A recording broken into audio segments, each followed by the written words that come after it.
the speech. Can you see me there? Mostly the table. It has the mic, put the mics in it. I think that'll be good. Yeah. That's great. Okay, Martin, thank you very much. And yet another testament to the fact that we, we're a relevant community center, and St. Patrick's Day is usually a day for celebrating, but the Tree of Life had particular impact in this community. A lot of people from Pittsburgh. Yes, you can't hear me. Make it louder. Okay. Orlando, is this better? Is there a way to? I'm in the third week of a voice challenge, and I'm about to get on a series of flights to Israel. First of all, happy Valentine's, everybody. Yeah, thank you. You too. So there's a lot of love in the room. I see couples who've been together for a very long time, and it's a special day. It's not necessarily recognized as a Jewish holiday, but it's been around since the 5th century. So at least we can celebrate the longevity. It's lasted longer than most couples who celebrate it. Today we're gonna talk about a country that's always fascinated me. And the last session included Syria, and people, I think, underappreciate Syria historically. We know our Jewish history. The land of Israel was promised to the Jews promised to Abraham by God, and Abraham traveled a great distance to get there, and then there was no food, so he went down to Egypt and told the Pharaoh that his wife was a sister, and then he came back and got rich, and then his son got richer, and he had no food, so he went down to Egypt and told the Pharaoh that his wife was a sister. There seems to be a pattern here. So the focus on the land of Israel, and then obviously Joseph being sold into slavery, and then his father and sons years later when there was a famine moving down to Goshen, to Egypt, and then the Exodus and back to Israel. So Israel, obviously the centrality of Israel to the Jewish people is unassailable. Certainly people who know me recognize how critical that country has been. I mean, I was born there and certainly felt very closely attached to it ever since. And it's been a flashpoint for conflicts throughout history. Syria is way more contentious. If you look at the territory that comprises current-day Syria, it has been a determinant in empires, in the establishment and the destruction of empires for millennia. I mean, there's been archaeological findings going back to the Paleolithic period. For those of you who follow that, that's 800,000 years ago. In the Neolithic period, it was, where agriculture and, farming, there in Iraq, I mean, the Fertile Crescent, that's where civilization emerged about 10,000 years ago. And they have remains in Idlib, where Idlib is in Syria, but you saw gifts from the pharaohs, so clearly there was trade and communication between the then Egyptians and the then Assyrians. And the Assyrians and the Hittites and the Amorites all fought over this territory until the 4th century BCE, where Alexander the Great conquered everything. So the Macedonians conquered that entire period.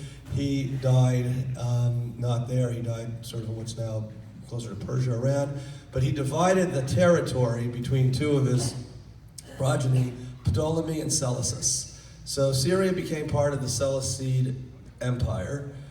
Ptolemy got the southern Mediterranean, which was the Ptolemaic Empire.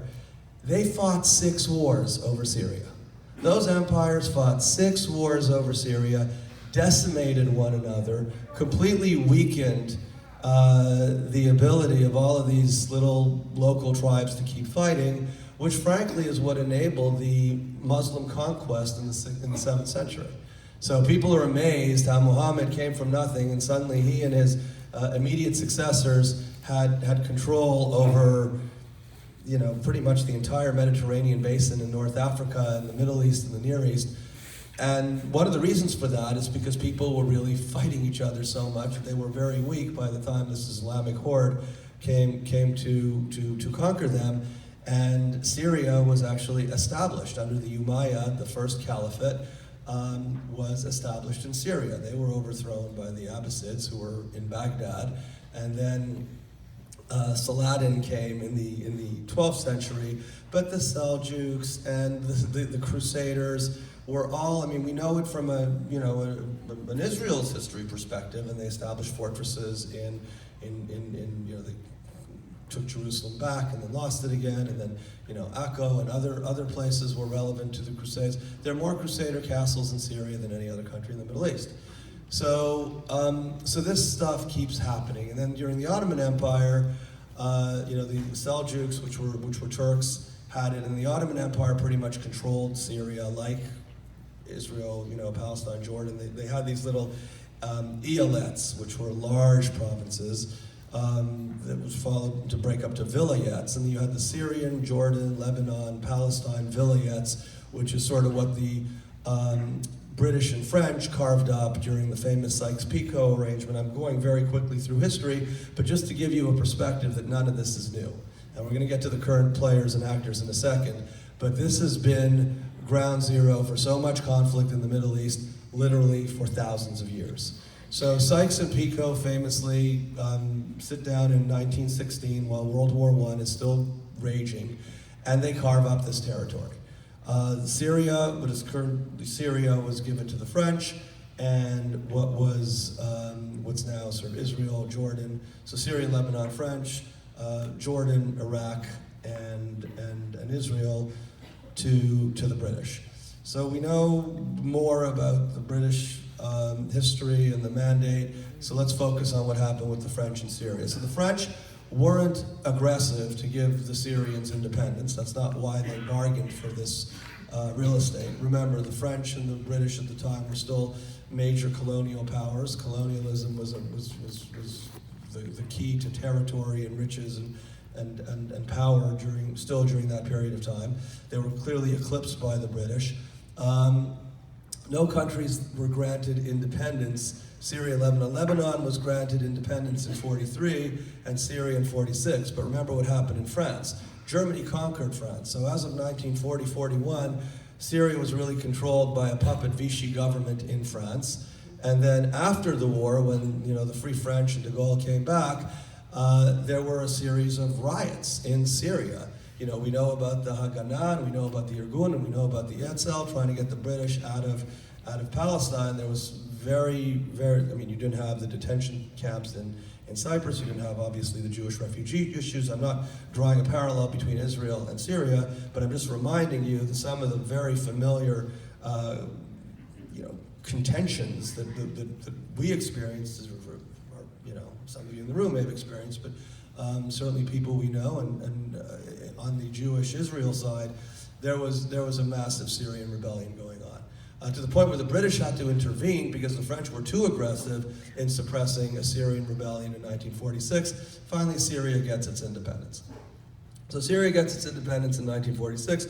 One of the first things it does is it joins 6 other Arab armies invading Israel after Israel declared independence. And the British withdrew.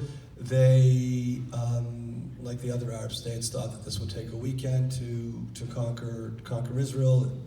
We know the result of that battle, so happily that's not the way things turned out. But the factions in Syria were one of the reasons why you had such a mess, is because it's not an homogenous country. One of the miracles of Israel, excuse me, and their jokes about, the Persian Jews make jokes about the Kurdish Jews, and the Kurdish Jews make jokes about the Yemenites, and the Yemenites make fun of the Moroccans. But at the end of the day, it's a very cohesive culture relative to any other fragmented tribal collection of tribes. In Syria, you didn't have that, and you have the Druze, and you have the Circassians, and you have the Assyrians, and you got the Christians, many fewer than before, and obviously you have the Sunni and the Shia. And the Sunni are the majority in Syria. Syria is a very large country. It's a very large country geographically, and it's a very large, before the Syrian civil war that we're going to talk a lot about, you had 23, 24 million people living in Syria. It's a lot. That's 3 times the size of Israel. In population, about 10 times the size of Syria in area. A lot of it is arid. But if you look at the map, I mean, it extends very, deep into the Middle East and has very long borders with Turkey and Jordan, which are now, with Turkey in particular, getting a lot of attention, and we'll touch upon that. I mean, it's interesting. The first two classes dealt with the upcoming Israeli election and the upcoming U.S. election. I tried to draw some parallels. I'm happy to talk about. I mean, the American election is in the news every day, so there's not much I can add. It's interesting to me. If you want to know some of my reflections, I can answer in Q&A. But these two next classes also have a lot in common, because today we're talking about Syria specifically.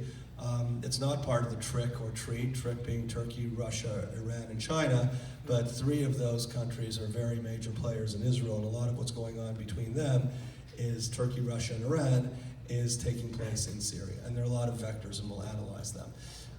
But Syria had a very messy history. So very, very little stability in the 50s. In 58, they actually took an offer from Nasser to be part of a united Arab Republic, which didn't last very long. That was broken up in 60-61.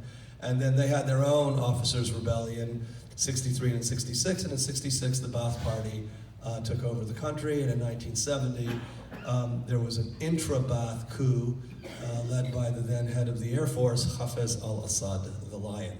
So Hafez al-Assad is a very interesting character, and I think it's important to focus on him. He comes from a tribe called the Alawi, which is it's an Islamic tribe. It's closely related to Shia, but they're not actually Shia. A very small minority in Syria. Historically, it's not like they're now 10 or 11%, but they were more. They never were more. In fact, they were probably less in relative terms.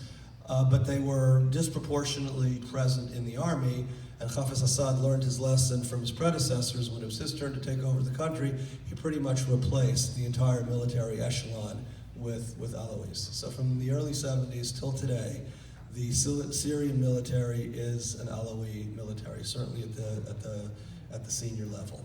And this wasn't a place that had free and fair elections. I don't know if any of you watched the Netflix series The Spy with Sacha Baron Cohen playing the role of Ellie Cohen. I don't think they're related, but there are a lot of Cohenim. Fascinating series. I think, first of all, a big shout out to, Sacha Baron Cohen is best known as Borat.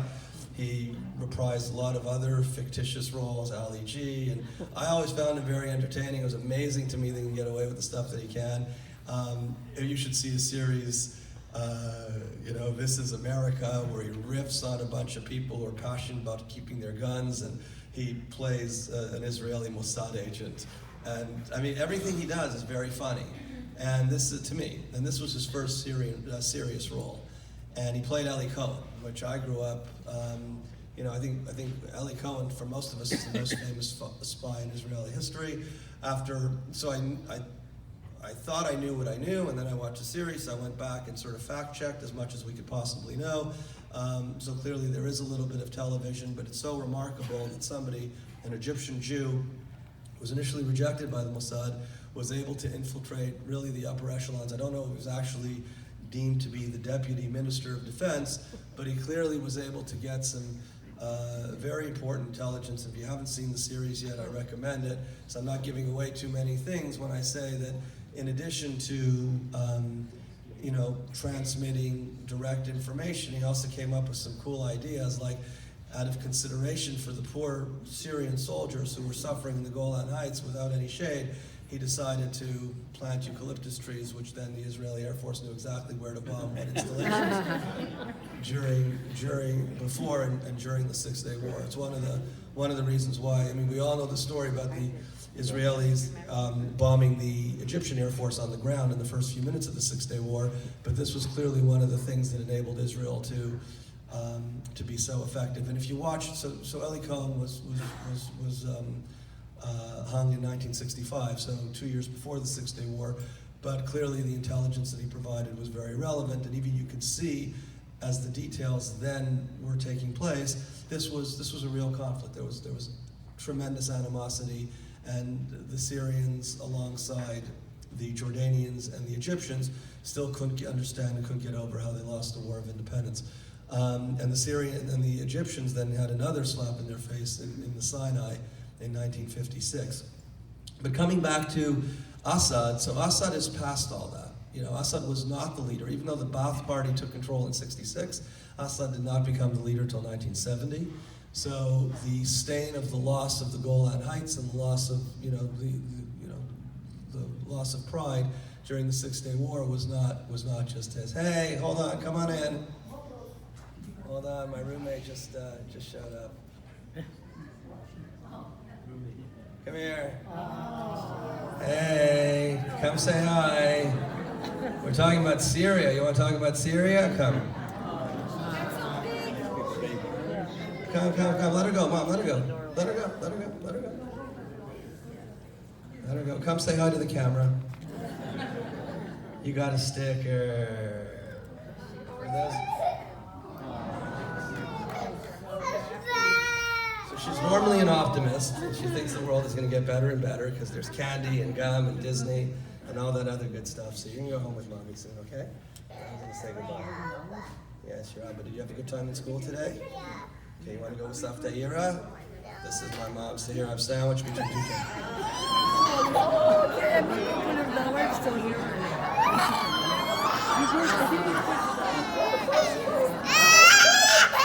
Come on, Sal. All right, sorry. So she goes to school next door. And one of the things that they didn't tell us is that on this Friday, before President's Day, they have a professional day, so they're letting the kids out at 12:30 instead of the normal 2:30. So she's usually a very cheerful and also a bit of a distraction. So we're talking about Valentine's Day, right? So Hafiz al-Assad realized, so the Alawite are relatively secular. They're not fundamental. So now you have a relatively, like the Druze. I mean, if you think about it in terms of their religious observances, yes, they're Muslim and yes, they pray, but they're not fundamentalist in their belief system. Ruthless in certainly the way he acquired and maintained control, but and he never even paid lip service to the Muslim Brotherhood, and they rebelled. I mean, who was this guy who's running the country? The Sunni were still a majority. And in Homs and in Hama, they were big rebellions, and in Hama in 1982, he just put an end to it. He just destroyed the city. He paved it over like it doesn't exist anymore. He literally turned a town into a parking lot. And he was, we'll talk next week more about Russia and Russia's pretensions perhaps to reestablish in some different configuration the Soviet Union, but certainly a hand on Crimea and Georgia and Chechnya. Belarus is effectively part of the new Russia, and Lithuania and Latvia and Estonia are nervous, but Assad wanted Lebanon, and so he was very involved in the Lebanese civil war in the mid-70s, and then when Israel invaded Lebanon, he actually had a hand in Jordan, right? Black September. That was after Assad came to power. One of the first things he did was try to get rid of King Hussein. And I don't know to what extent the Israelis helped King Hussein, but that was another less talked about intervention. But it was part of Assad's flexing his muscles in the region. Now remember, because we're going to talk about Iran in a second, there's zero connection at the time between Iran, the Shah, and Assad, right? The Shah is an enlightened Western leader, the second Muslim country after Turkey to recognize Israel as a state.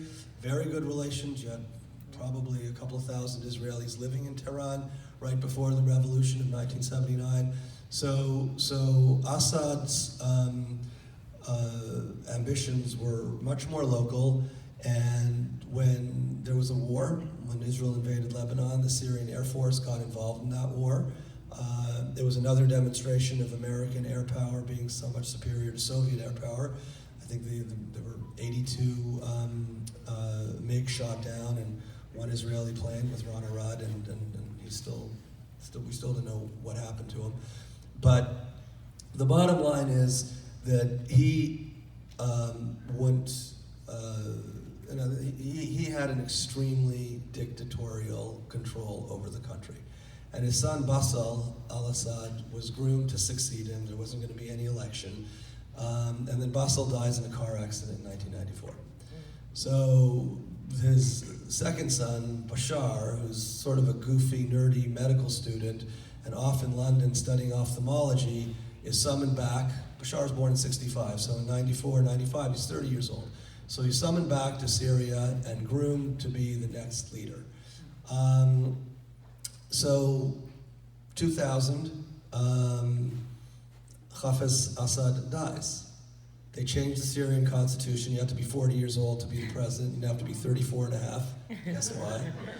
And he becomes the president, but people didn't know what to make of him, right? Hosni Mubarak was grooming his son Gamal Mubarak to succeed him in Egypt. Obviously, history played out differently. But Gamal Mubarak was, from day one, maybe that's what Bashar was like. Maybe Bashar was growing up in the military and knew that that's what he wanted to do, never thought about medical school, but he spent enough time in London and other world capitals to develop a bit of a cosmopolitan, diplomatic, foreign policy perspective. Bashir was none of that. But he obviously learned quickly, and the first thing he did after his father passed away was make sure that he had enough people in there who were loyal to him. So some people that were loyal to his father, but he didn't particularly like very much. Even at 34 and a half years old, he was able to, clean house and dominate Syria. And by that time, obviously, the Iranian Revolution had taken place. Hezbollah in Lebanon had become a very powerful force, but not nearly as powerful as it became since. And it was used as a tool by the Assad regime to fight a proxy war against Israel. So Hezbollah is really you look at the Jordanian border being peaceful, you look at the Egyptian border being peaceful. The Syrian border is also very peaceful. It's the Lebanese border that was a mess. I mean, we were in Lebanon from '82 to 2000. Ironically, same year when then Prime Minister Barak pulled the Israeli forces out of Lebanon. I mean, it empowered the Lebanese into thinking that they chased the Israelis away. So from a PR perspective, maybe there's room to criticize, but from a logistical perspective, and this is probably a credit to Barak, who was prime minister, but he'd also been chief of staff, most decorated soldier in Israel's history.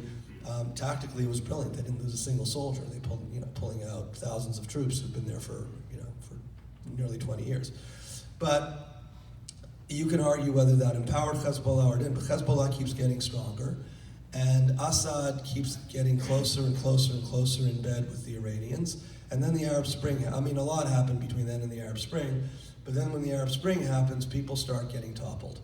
So starting with Ben Ali in Tunisia, and then Mubarak in Egypt, and you had trouble in Bahrain, and trouble everywhere. Pretty much every single country in the Middle East saw some turbulence. I mean, in Yemen, Libya, Tunisia, I mentioned Egypt, the leadership was replaced, but everywhere there was a challenge, and Assad didn't think he would have a challenge till a bunch of 15-year-olds in Dara, which is the southern point of Syria on the Jordanian border, wrote some graffiti saying that, it's your turn, doctor, meaning that maybe and those kids were taken, they were beaten, they were interrogated.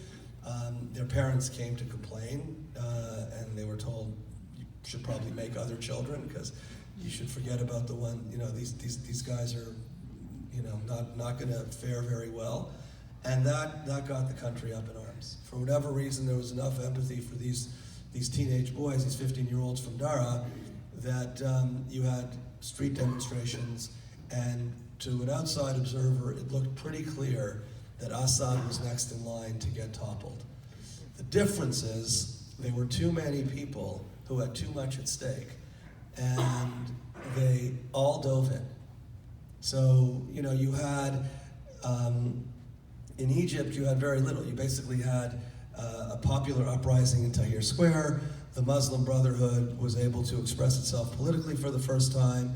People felt like there would be, and Mubarak pretty much involuntarily stepped down, but he did, and then he was put in a hospital prison for a while, and Morsi became president, but there wasn't the level. In other words, Mubarak did not take to the streets and shoot protesters like Assad did. Assad shot first dozens, then hundreds, and then thousands of protesters. I mean, literally opening fire in Aleppo, opening fire in Homs, opening fire in Dara on people, unarmed protesters, and that brought a lot of folks into the fray. Something else is happening at the same time, and this is very important. ISIS. So in parallel, ISIS is becoming quite strong in Iraq and looking to expand its territory, right? And ISIS is the Islamic State of Iraq and Syria.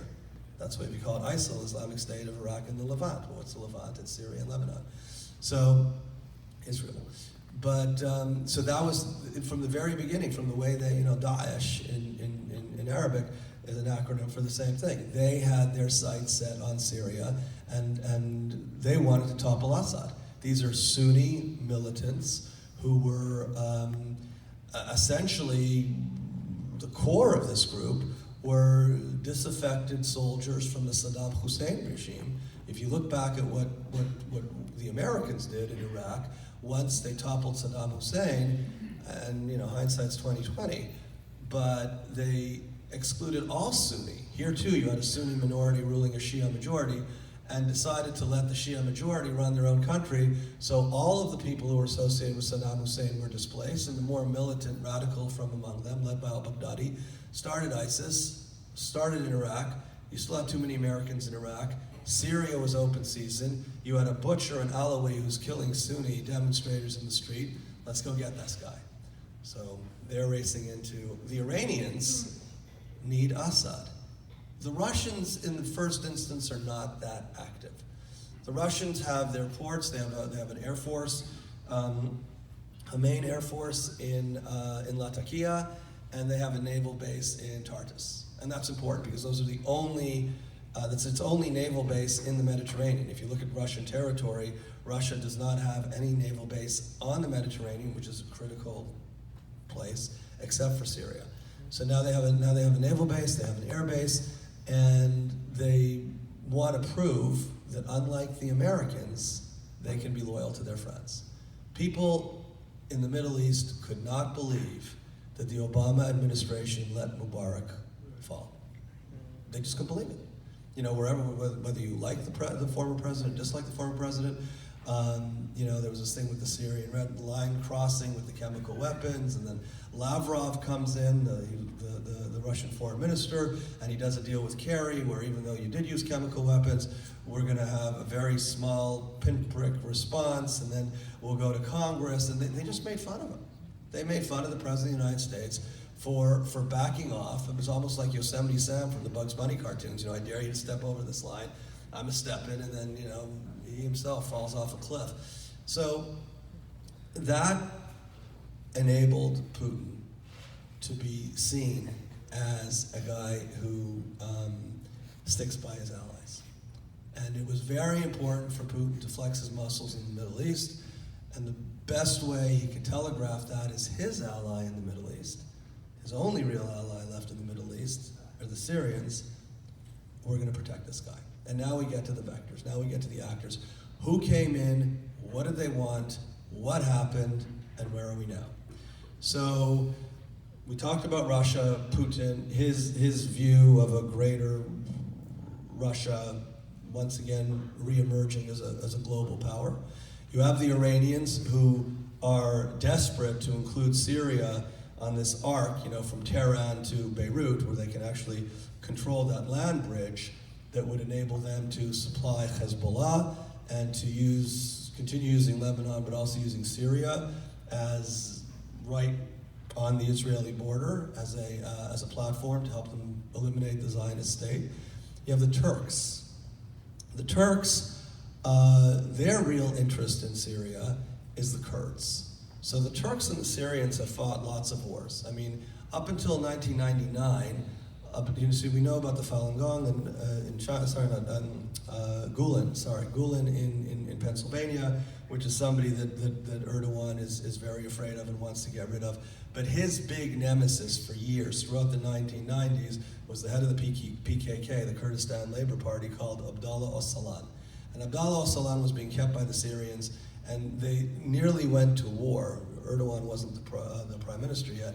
But Syria and Turkey nearly went to war until they released Öcalan, who's been sitting in a Turkish jail for 20 years. They would have killed him, except they eliminated capital punishment in order to try to get membership into the EU, which that didn't happen either. But Öcalan is still languishing in a Turkish prison. It was actually an island that was built. The prison was built especially for him. Now they have other Kurds that are there with him since 1999, and there are a lot of Kurds in Syria. There are more Kurds in Turkey, but if you look at the Kurdish population of Iraq, Syria, Turkey, and Iran, we're talking about 20, 25 million Kurds. It's a lot of people, and they don't have a state, and they're treated poorly in each of the countries that they're in. Obviously, Saddam Hussein famously, launched chemical weapons against them, and the Turkish battle with the Kurdish population is very well known. And here the Kurds thought this was an opportunity to carve out an autonomous region for themselves in the northeastern part, Idlib, in the northeastern part of Turkey, of Syria, which abuts the Turkish border. And they were also, so you'd think like, well, why would America ally with the Kurds? Why would anybody ally with the Kurds, right? I mean, I'm going back to 2012, 2013, 14, because they were the most aggressive in fighting back against ISIS. So the PYD, which is the non-terrorist Syrian version of the PKK, PKK is recognized as a terrorist organization not just by Turkey, but also by the United States and by the EU. So the YPG is the military wing of the PYD. These are acronyms that probably make sense in Kurdish, and nobody understood what they meant. So they changed it. They changed it to SDF. We're now the Syrian Democratic Forces. So now the Syrian Democratic Forces are the Kurds fighting with the FSA, which is the Free Syrian Army, and these are the two main allies of the United States on the ground. Why? Because they both need to defeat ISIS. So here's the genius of Assad and the maybe for recruiting this work, but I call it the idiocy of al-Baghdadi and ISIS, is that Assad was doing horrible things to people, horrible things to the prison. Remember, 500,000 civilians have been killed in Syria. Over 90% of them have been killed by the regime. The Assad prison system would shame any terrorist, any dictator, any torture-minded, atrocious human being in history, but they do it quietly. ISIS did it with public beheadings, burning people in cages, just trying to animate the base and generate enthusiasm for this extraordinarily radical jihad, and it might have worked for a while in terms of galvanizing people who really related to seeing Western hostages getting their heads, sliced off with a serrated knife. But it also had the parallel effect of making sure that these guys were target number one by the Western world. So anybody who went and did anything against ISIS was a hero. So the Kurds and the Free Syrian Army really wanted to go after Assad. The Kurds weren't particularly fond of Assad, but their main target was ISIS, because ISIS was encroaching on land that they were hoping for themselves, and they were Sunni, and these are Kurds. And if you're not Sunni and you're not like them, then you're dhimmis, which means you're second class, and second class people in the ISIS world, you're slaves, sex slaves. I mean, they turned thousands and thousands of young Kurdish women into sex slaves. So the Americans backed the Kurds. And the Russians then came in 2015 when Assad was teetering because of ISIS on the brink of collapse, and they brought in their Air Force, and they said, we're going to come and fight ISIS as well, but they didn't. They fought the FSA. They fought the Free Syrian Army. Russian intervention in 2000, and they didn't fight the Kurds as much because the Kurds were closer aligned with the Americans, but they pretty much decimated the Free Syrian Army. Not that these guys were, a bunch of Boy Scouts either. I mean, they're fighting with each other. Assad's own forces are fighting with each other. There was a skirmish even within Assad's 4th Army, run by his brother, and the 5th Division, run by his cousin. One is beholden to the Iranians, one is beholden more to the Russians. There is so much going on. It's impossible to get your head around it unless you follow this really closely. I follow it reasonably closely. But the critical thing to appreciate is that Assad is going to survive because there's so many people that want him to survive. So if I had to handicap the political future of leaders in the world, not just in the Arab world, I'd put a lot of chips on him lasting for a long time, because the Americans don't really care anymore. You know, the Americans don't want to feel like ISIS is going to come back, because that was their biggest deal. They don't really care about the Kurds that much. They can use the Kurds as a pawn against Turkey. They don't want Russia to get too strong, but they realize that they've already vacated that part, so let Russia sort of try to figure out what's important to them. If the Russians have a naval base on the Eastern Mediterranean, you know, that doesn't upend America's geopolitical strategy so much. What America doesn't want, and what Israel certainly doesn't want, is an Iranian presence in Syria. And that's what we're going to fight hard to prevent. But it's complicated, because Israel, and I may have mentioned this in the last class, Israel does not have the freedom of air movement in Syria that it's had since the 1980s. When it had those these skirmishes with the Syrian Air Force that were fighting on behalf of the Lebanese during the Lebanon War in 1982, Israel went whenever, did whatever. When the Iranians started getting into Syria, up until 2015, 2016, Israel was hitting targets with impunity, literally. And when Gabi Eisenkot, the former Ramatkal, chairman of the Joint Chiefs of Staff, left his post a year ago, he came out and said that we've had hundreds, if not more, sorties in Syria against Iranian targets over the past few years. Those sorties haven't stopped. They've certainly been reduced, but more importantly, from a freedom of action standpoint, we talked about in the last class how Netanyahu may be abdicating a little bit of Israel's sovereignty when he's trying to declare sovereignty over whatever it is, the Jordan River Valley or parts of the West Bank, or settlements, because he needs approval from Trump. So yes, it's clear, Kushner made clear what David Friedman may have confused, and that is that for the time being, Israel does not have the autonomy to go, certainly this government, which is a caretaker transition government, doesn't have the authority to go in and annex unilaterally. Similarly, Israel does not have the freedom of movement to bomb Iranian installations in Syria without coordinating with the Russians. So the Russians know where every Israeli airplane is over Syria at any given point in time. And that's not going to change for a while. Putin loves this. I mean, if you're Putin, you're looking at life and you're saying, I'm holding most of the cards. And even the Turks. We'll talk about this in the next class, but I just want to give you a perspective on, it's Valentine's Day, it's a day of love, and we're talking about these conflicts, and we're talking about Daesh and ISIS, and we're talking about, all these mean things being done by very mean people to a lot of innocent people. We're living in a period of relative tranquility. There are fewer wars being fought now than pretty much at most points in human history. I mean, even if we look at the three big actors in the Syrian conflict, right? Persia and Russia fought 5-6 major wars between the 17th and the 19th century. Turkey and Persia fought 11 wars during that period of time amongst themselves. Big wars. These aren't little border skirmishes. These are major wars. Russia and Turkey, from 1568 till 1923, fought a dozen wars. They fought so many wars that aside from the Crimean War and World War I, they're just listed as the first Russian-Turkish War, the second Russian-Turkish War, the third Russian-Turkish War. I mean, they don't even have enough names to, it's like lakes in Canada, you know what I mean? There's so many, you can't even get around to naming them. There's so many wars being fought between the Russians and the Turks. Pretty much all of them instigated by Russia, pretty much all of them won by Russia. So these are countries that know how to fight each other.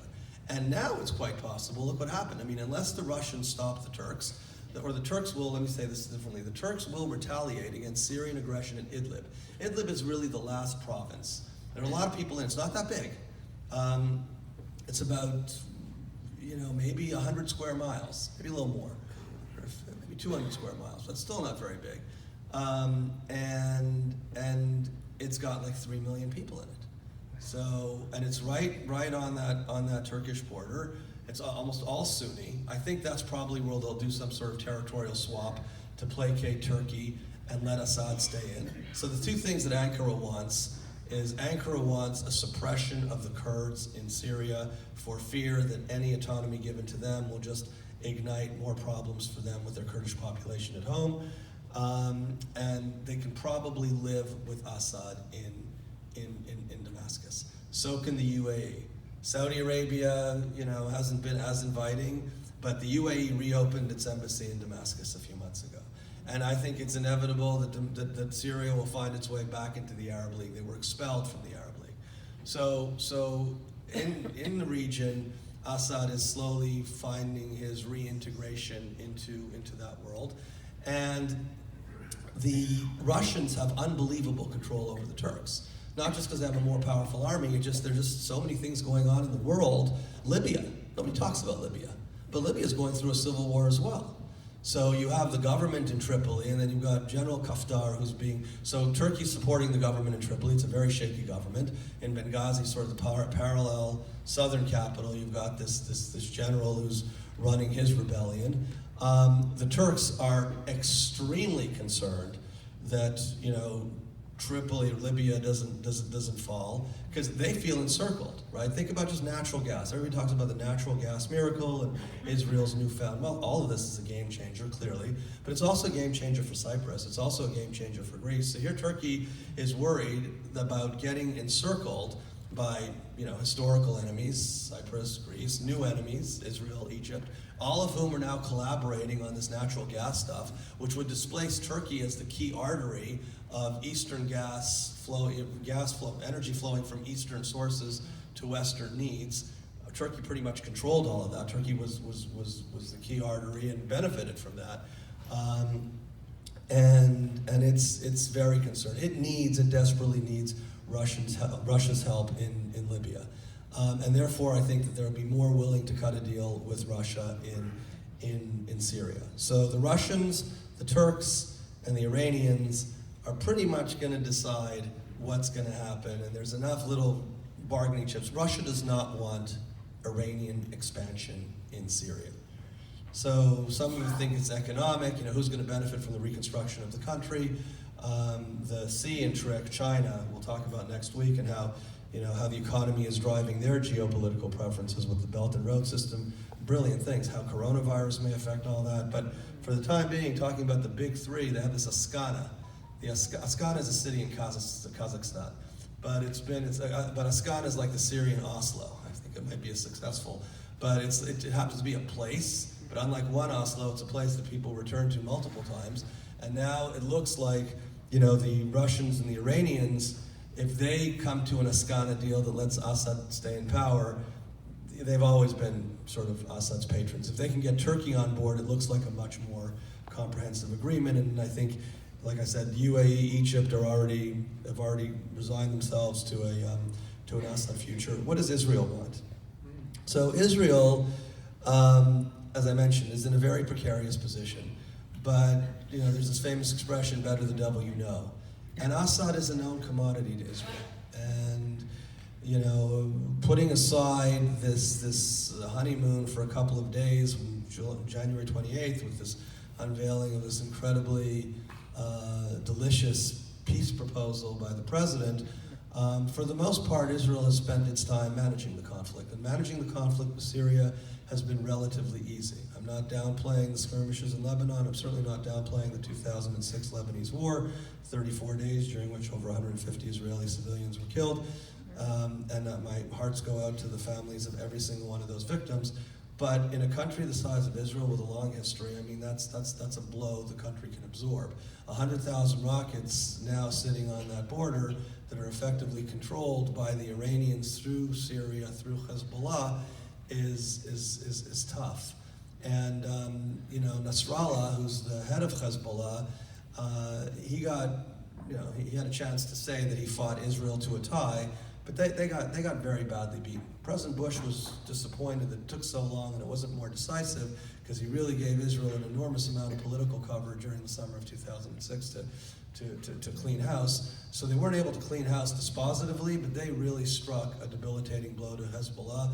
And now Hezbollah is getting its kicked in Syria, but it's toughened, right? They've lost 2,000-3,000 fighters in Syria over the past 7 years, But these are now the survivors are battle-hardened, much more experienced combatants who certainly never took Israel out of their crosshairs.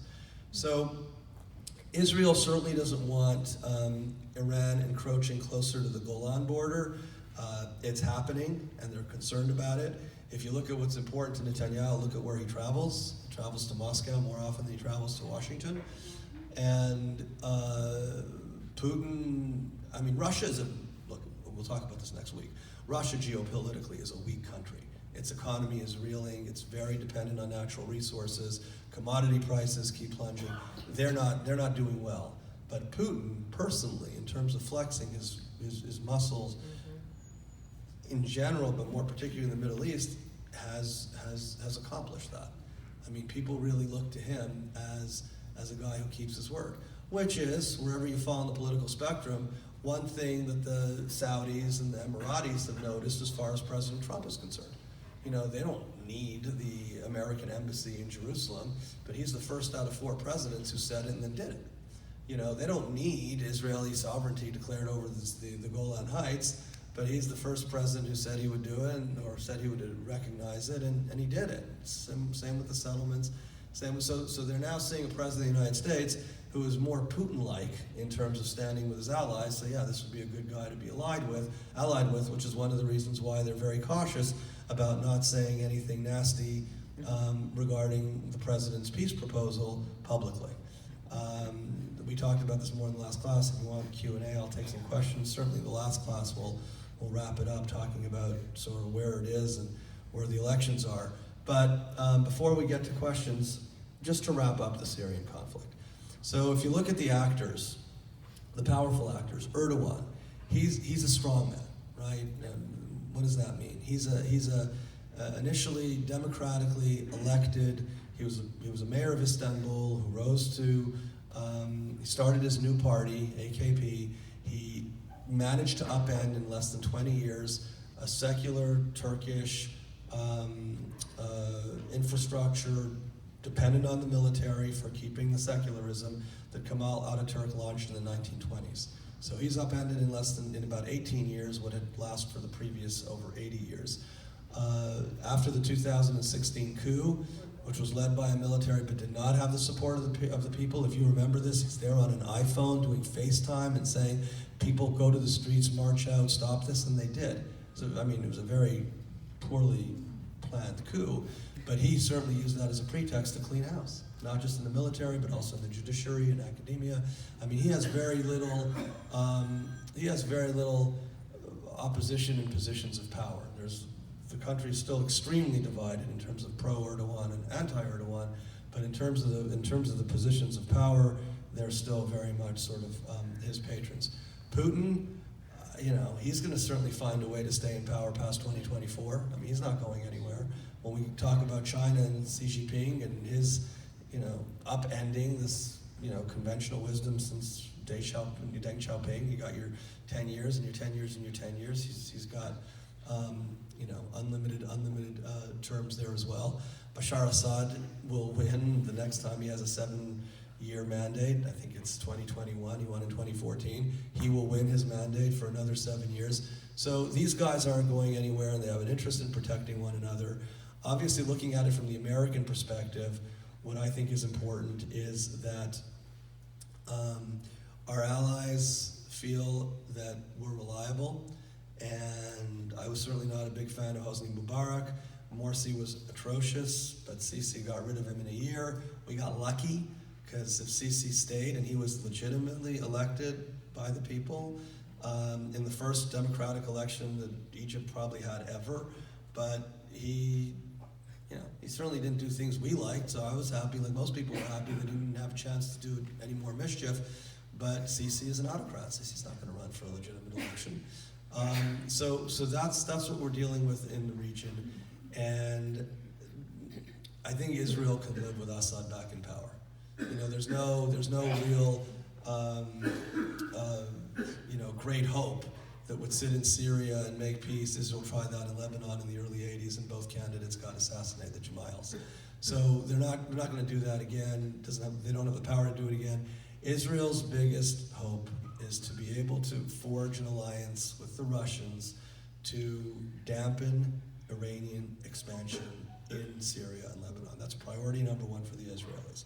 To keep Americans, hopefully, in whether it's Eastern Iraq or Western Iraq or Eastern Syria, so that area still has an impediment to the unfettered migration of Iranian arms from Tehran going west to Damascus and Beirut, and that the Americans,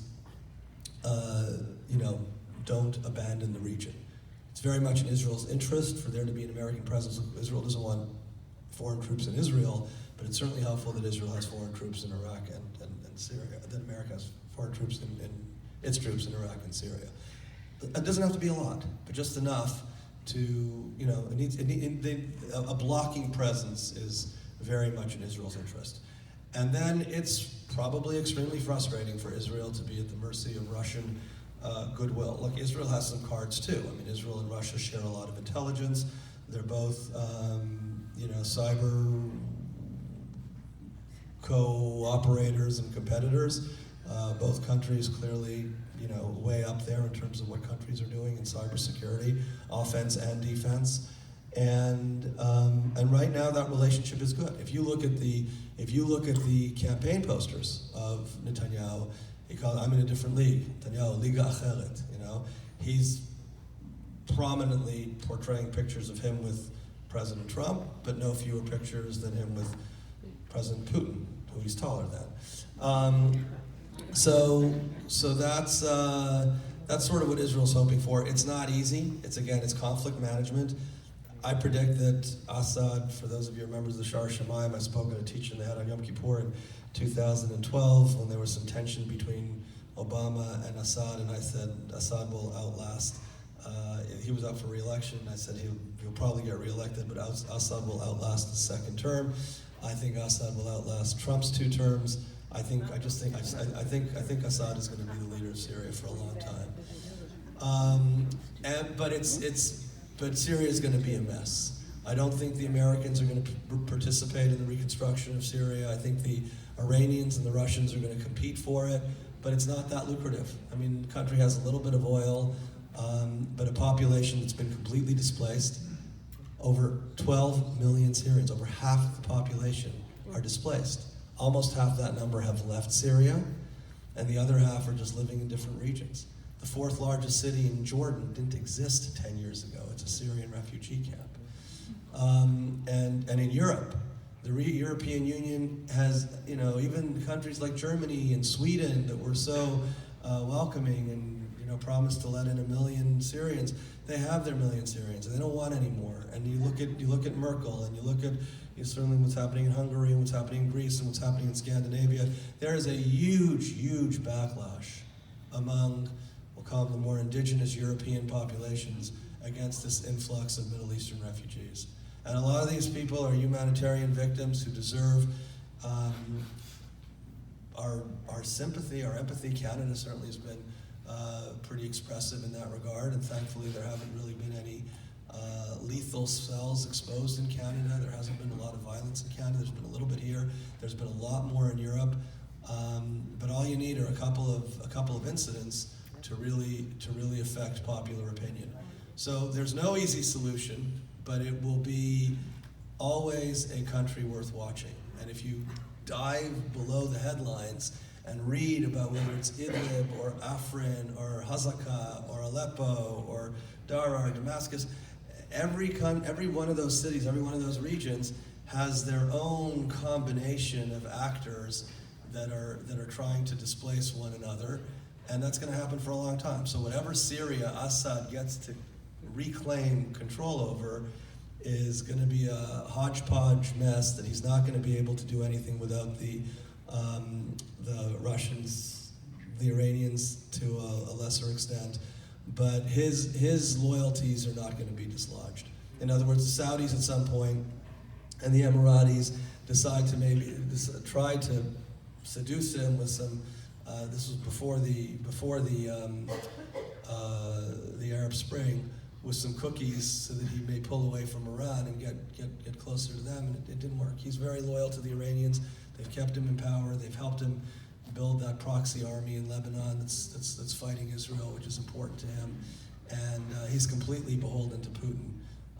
Those are the only places he's visited since the Arab Spring started in 2011. He's made 3 known foreign trips abroad, 1 to Tehran, 2 to Moscow, and that's it. I'll take questions.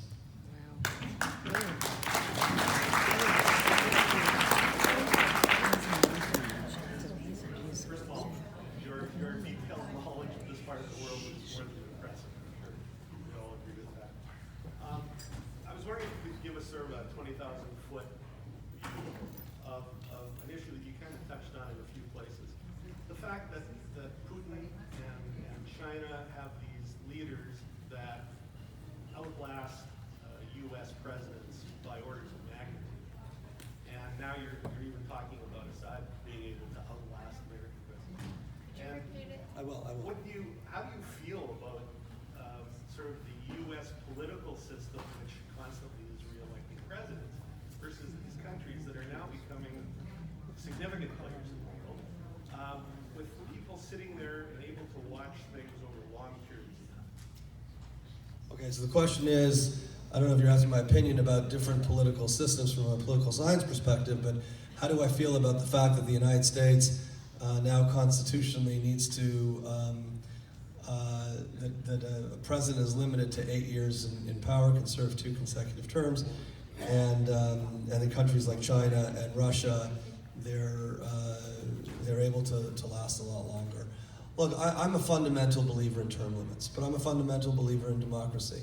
So there aren't any true democracies that keep electing the people over and over and over again, because people are human beings who psychologically tend to feel entitled, and if things are good, they want them to get better. And if they don't get better, then it's the leadership's fault. So we'll switch them. I mean, it's like that, the joke about the Russian who moves to Israel and they ask him about the food, can't complain. Ask him about the environment, can't complain. They ask him about everything, I can't complain. Then why you come here? Because here I can complain, right? So people want to complain.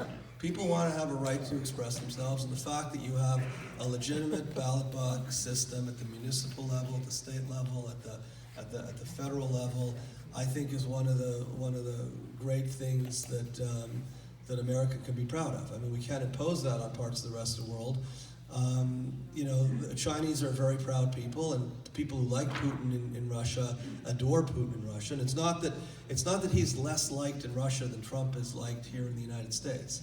Right? Historically, that's true. Historically, dictators rule with carrots and sticks. And when they run out of carrots, they need to use more sticks. And invariably, you're going to run out of carrots when you have an autocratic that tends to be an uncompetitive system.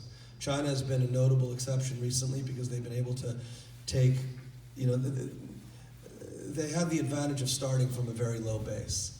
So when you have over 1 billion people in abject poverty, it's easier, right? Your growth rates are going to be higher when you're growing from a smaller number.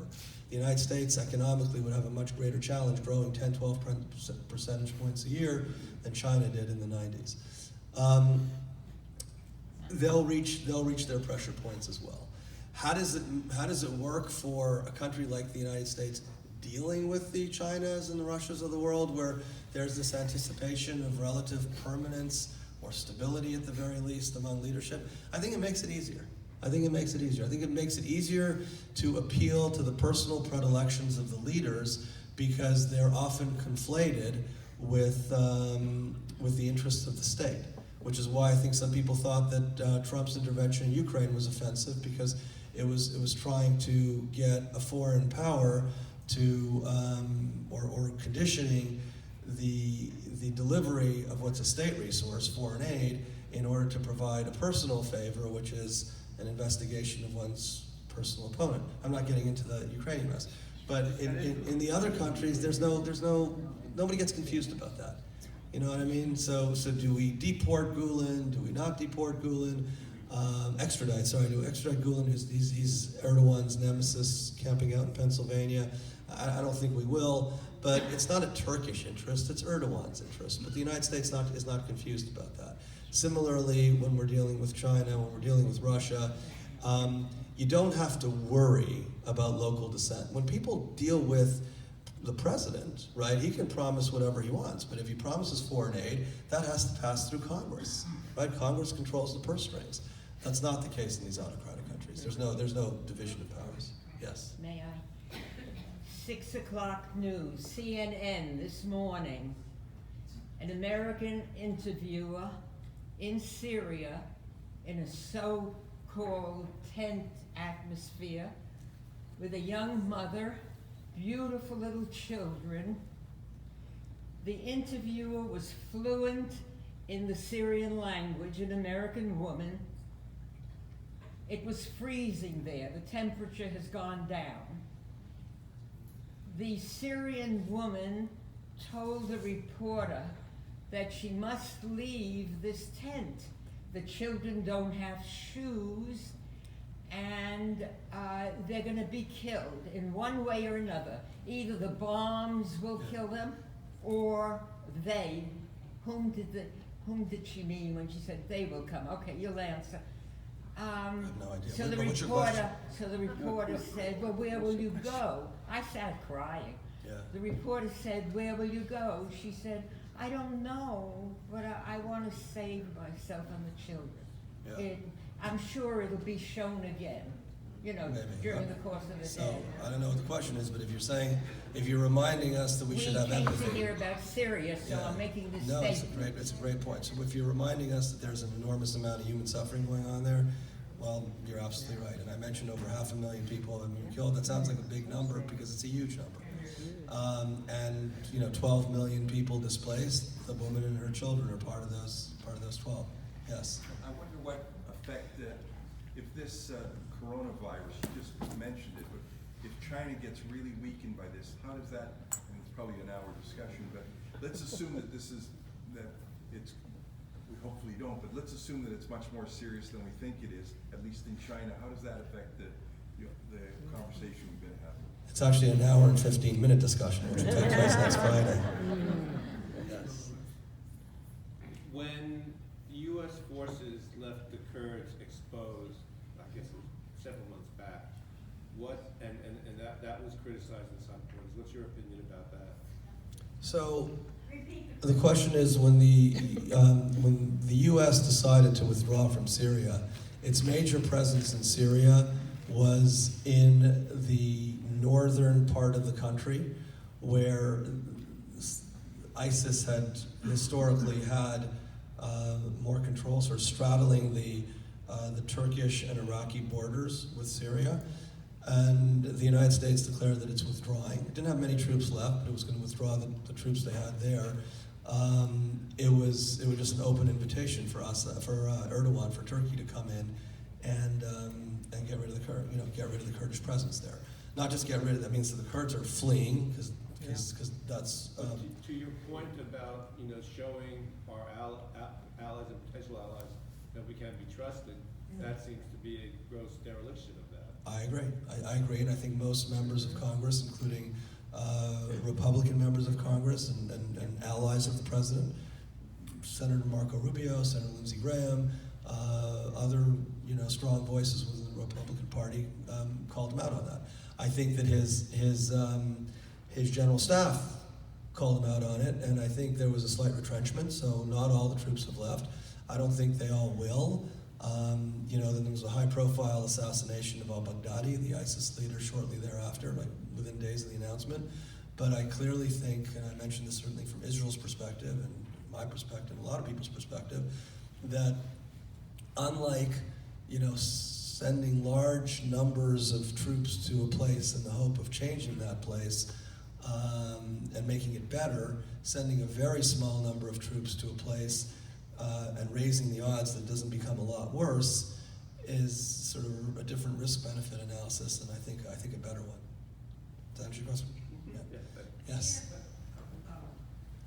With respect to Israel, were you predicting Trump or promoting? I neither predict. The question is with respect to Israel, am I predicting Trump or promoting Trump? To the extent I understand the difference, I'm not in the prediction or promotion business. Yeah. I know. I said he would survive. I said Assad would even survive a second Trump term if there is one. If there is one, yes. If there is one, look. Trump is very popular in Israel, so a lot of Israelis feel that they have a true friend in the White House, a true friend in the administration, and a president who has delivered on campaign promises in a way that some of his predecessors have not. Yes. What do you attribute Olmert's press conference? To what do I attribute Olmert's press conference? I alluded to this in the last class. So, former Prime Minister Olmert, in some, I believe, misguided way of rehabilitating himself politically, decided that Abbas needed help at his press conference outside the United Nations on Tuesday, so he volunteered to be the guy standing shoulder to shoulder with his erstwhile negotiating partner. I think it's an embarrassment. I really do. I mean, it was called, in no other words, a bushai. It was an embarrassment by pretty much the widest spectrum in Israeli politics. So it's nice that there's some bipartisan issues still left in Israel, and the fact that the former prime minister essentially debased himself in such a public forum is one of those issues. Yes, here and here. Two questions. The war has been going on in Syria for many years. Where does it get the money? Secondly, does Syria have any resources to create an economy at this time? So the question is, Syria doesn't have any money. So the dollars are pouring in from Saudi Arabia and Qatar, which were aligned, and then they're unaligned. I mean, there's too many people to. So they were funding the Free Syrian Army as well as the YPG. ISIS got its money by taking over oil fields, and I'm sure some other private contributions, but they were very strategic in terms of their geographic priorities. The Syrian government has no money. The Iranians obviously are supplying a lot of arms and personnel to the Assad regime, and the Soviet directly, and the Soviets are providing air cover. The Soviets are essentially acting as the Syrian Air Force right now, selectively but effectively. Do I believe in the Syrian economy going forward? Hopefully it gets better than it is for the people that you mentioned that you saw on TV this morning, but I don't. I'm also up at 6 a.m., but I get to watch Blippi. But Where does Blippi stand on? Yeah, Blippi. No, but come to the Purim spiel. I'm playing him. There you go. Iran is being hurt economically by these sanctions. How much is that affecting Hezbollah and the ability of Iran to support Hezbollah? And is Hezbollah concerned about this? Excellent question. Are sanctions against the Iranians impacting Hezbollah? If so, to what extent? And is Hezbollah concerned? So the sanctions are working. The Iranians are trying to find alternative, sources for their oil. Obviously, trying to sell quantities to non-participants or sanction violators at a discount. That gives them less money to create their petro mischief around the world. Hezbollah is clearly one of the largest beneficiaries of Iranian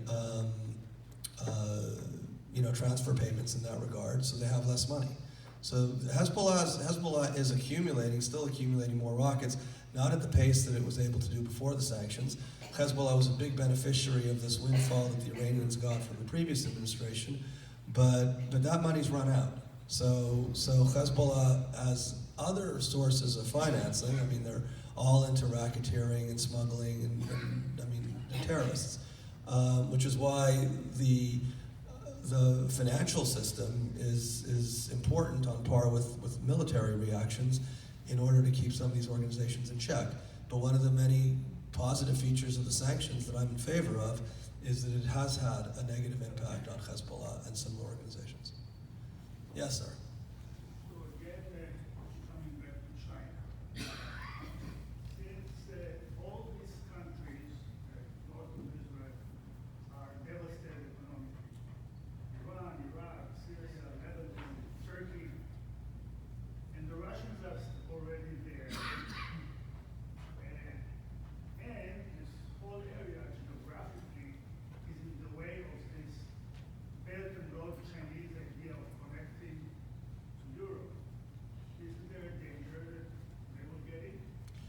So you're taking me to China, which is where I want to go next week. Not literally, I already have a cough.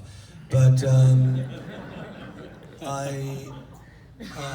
question, for those of you who didn't hear it, is China's Belt and Road strategy, which is really to sort of have this Marco Polo bridge from China back into Europe geographically. To what extent will countries like Syria and Lebanon be so appetizing and so appealing and seductive to the Chinese that they're not going to be able to resist, and how does that impact it?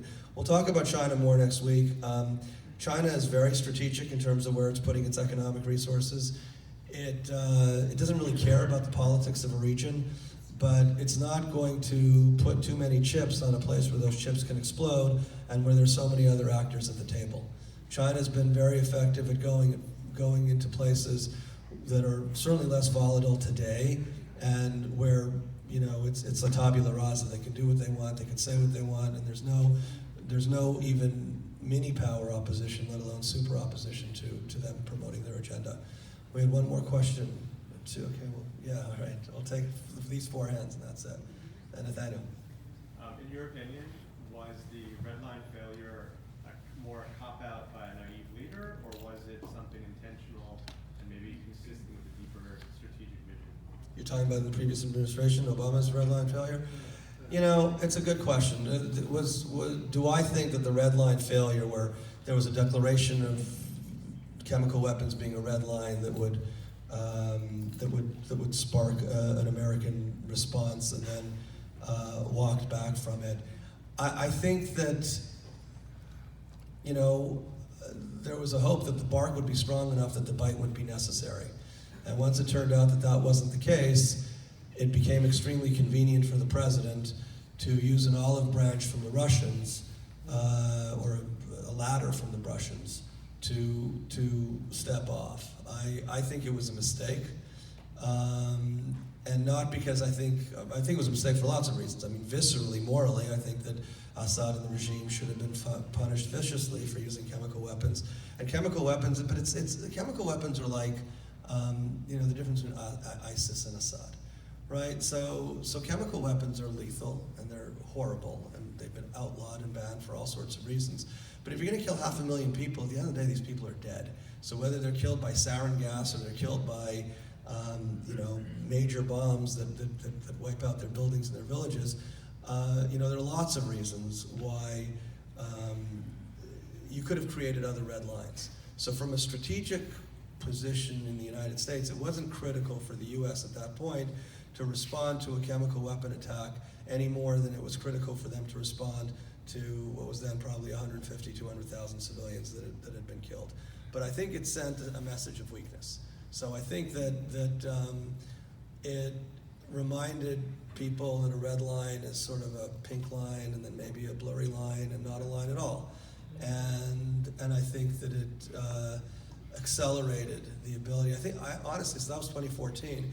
I think that that accelerated the timing and enhanced the enthusiasm for the Russians to come in and really claim their stake in the country.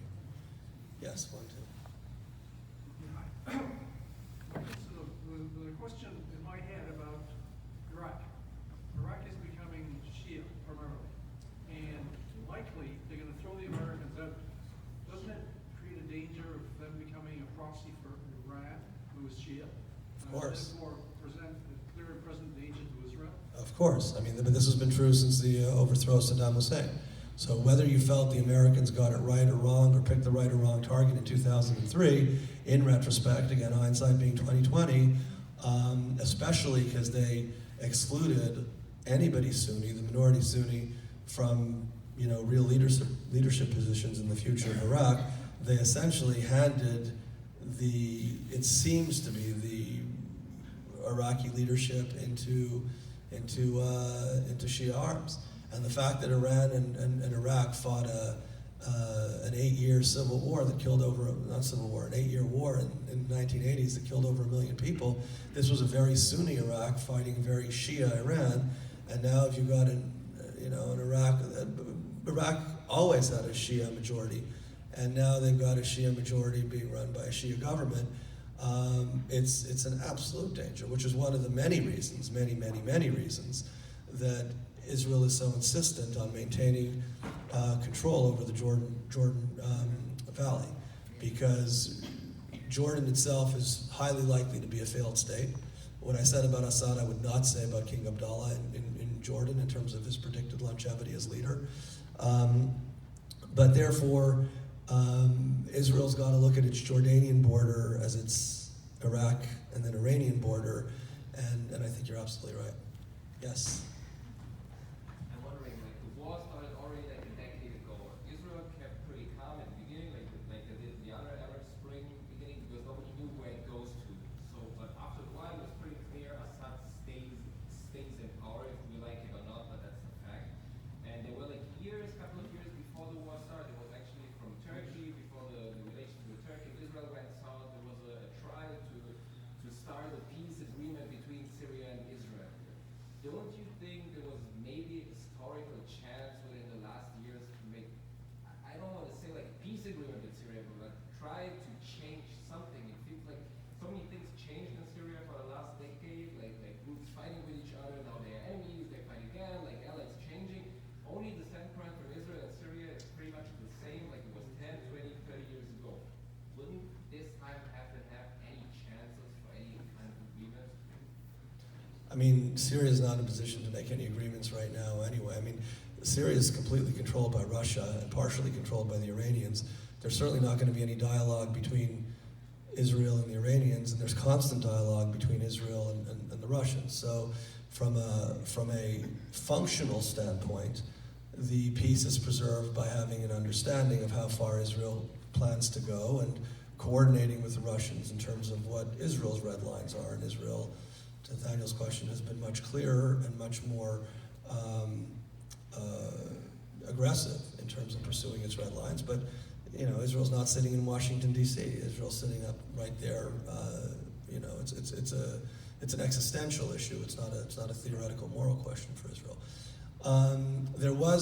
There were two attempts, one a direct attempt, the Madrid conference in 1991, and then an indirect conference attempt in 2000, both when Hafez al-Assad, the father, was president of Syria, none of which went anywhere. The idea was to reclaim all of the Golan Heights, but these initiatives took place when Assad was an extraordinarily strong autocratic ruler whose position was unchallenged, and Syria was a relatively stable country. Both those things are very different today. Israel, it's like watching all these other people play dodgeball, right? Israel's best situation is to just stay back and let these guys do what they need to do to one another and do whatever they do. Just make sure that nobody picks up the ball and throws it at them. And the only actor likely to do that is Iran. And that's why Israel is, and I believe correctly, extraordinarily rifle shot focused on making sure that the Iranians don't pick up their ball and throw it into Israel. But whatever happens internally, Israel's just playing a waiting game, and I don't really think there's any other strategy they could pursue. Mr. Palachuk. Yes. The takeover of Suleiman recently, has it had an impact, a strategic impact on the position? Yeah, so the last question with this I'll end. So Qasem Soleimani was assassinated by the Americans in the beginning of January of this year. So we talked about the big players on the region. We talked about Erdogan a lot. We talked about Assad a lot. We talked about Putin a lot. You know, we didn't talk about, Maslum Adbi, who's the head of the Kurdish party, because he's been marginalized and he never got a lot of airtime. We would have talked about Soleimani a lot had this talk been given a couple of months ago when he was still alive. I think it's a game changer. I think it's also a signal from the Americans to the Russians and the Iranians that there's a limit to what the Americans will tolerate. He could have been killed at any time. He's a very easy target. He never, obviously he had a security detail and everything else, but he didn't, it wasn't like al-Baghdadi or Osama bin Laden or Saddam Hussein, who knew that they were targeted and would be extraordinarily careful not to reveal their identity and do whatever necessary to stay out of the line of fire. Here was a guy who just thumbed his nose. His rule, he was. I mean, Khomeini, the supreme leader, wanted him to run for president. I mean, you talk about they exclude so many candidates because you want your puppet to be in power. So Rouhani was the best they were able to come up with, and before him, Ahmadinejad. But Soleimani is, completely aligned, and he's the architect of Iranian foreign adventurism. And it's not just in Iraq, and it's not just in Lebanon, it's not just in Syria, it's in Venezuela, actively, it's in Yemen. So he really is the main proponent of Syrian adventurism in various parts of the world, adventurism in other parts of the world, and deploying the resources that you asked me about vis-a-vis Hezbollah in a way that benefits Iran's strategic interests. In many cases, someone dies and someone else comes up to replace them. We've seen this when there have been attacks against the Palestinian leadership. We've seen this when other powerful people left the stage, either voluntarily or involuntarily. I don't think he's irreplaceable, but he had such a high-profile position, and he had so much control, so much access, and so many real personal relationships with his interlocutors, whether it's Maduro directly, Nasrallah directly, the head of the Houthi rebels directly, Assad directly. He really was it wasn't, Zarif, the foreign minister, and it wasn't Khomeini, who doesn't travel. He was Putin. He had a direct relationship with Putin. He spoke with Putin, met with Putin much more frequently than Khomeini did. So yeah, I think this was a net gain for the good guys. Thank you very much. Shabbat shalom. I'll see you next week.